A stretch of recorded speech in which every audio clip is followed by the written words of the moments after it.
ভাই আমরা তো প্রত্যেকে মোবাইল ব্যবহার করি। আমরা যখন মোবাইল ফোন নিয়ে রুমের ভিতরে আসি তখন আমাদের মোবাইল ফোনে নেটওয়ার্ক হারে চলে যায় বা নেটওয়ার্ক পায় না। আমরা কারোর সঙ্গে কথা বলতে গেলে নেটওয়ার্কে আঁকটা করে কথাগুলো স্পষ্ট শোনা যায় না।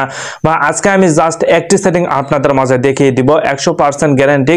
আপনারা যে কোনো জায়গায় থাকেন না কেন আপনারা 100% নেটওয়ার্ক পাবেন এবং আপনারা ফুল স্পিডে নেটওয়ার্ক পাবেন, আর আঁকটা হবে না। আপনারা স্পষ্টভাবে কথাগুলো শুনতে পারবেন। খুবই গুরুত্বপূর্ণ, প্রত্যেকে শেয়ার করে রাখবেন, যে কোনো সময় প্রয়োজন পড়বে। এরকম টিপস ভিডিওগুলো পেতে আমাকে ফলো করতে পারেন। ওকে, প্রথম আপনার ফোনের সেটিং অপশনে আসবেন। এখানে আসার পর দেখুন SIM card and network setting এই অপশনের উপর ক্লিক করবেন। ক্লিক করার পর যে সিমে আপনাদের নেটওয়ার্কের সমস্যা ওই সিমটি আপনারা সিলেকশন করবেন। সিলেকশন করার পর আপনারা স্ক্রল ডাউন করে নিচে আসবেন। আসার পর এখানে দেখুন প্রিফার্ড নেটওয়ার্ক টাইপ এই অপশনের উপর আপনারা ক্লিক করবেন। ক্লিক করার পর এখানে দেখুন আপনাদের ফোনে কারো ফোনে রয়েছে 3G বা 2G 3G অপশনটি চালু করা রয়েছে, তার জন্য এই সমস্যাটি হতে পারে।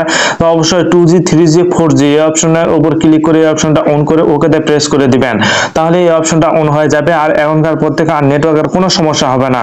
দেন স্ক্রল ডাউন করে নিচে আসবেন। আসার পর এখানে দেখুন 4G কলিং নামে একটি অপশন রয়েছে। এই অপশনটা কিন্তু আপনাদের ফোনে অফ রয়েছে, যার কারণে কিন্তু আপনাদের ফোনে নেটওয়ার্ক আসতেছে না। তো এই 4G কলিং এই অপশনটা আপনারা অন করে দিবেন, তাহলে আপনারা যে কোনো জায়গায় যান না কেন আপনাদের ফোনে আগের থেকে অনেক বেশি নেটওয়ার্ক পাবে এবং স্পষ্টভাবে কথাগুলো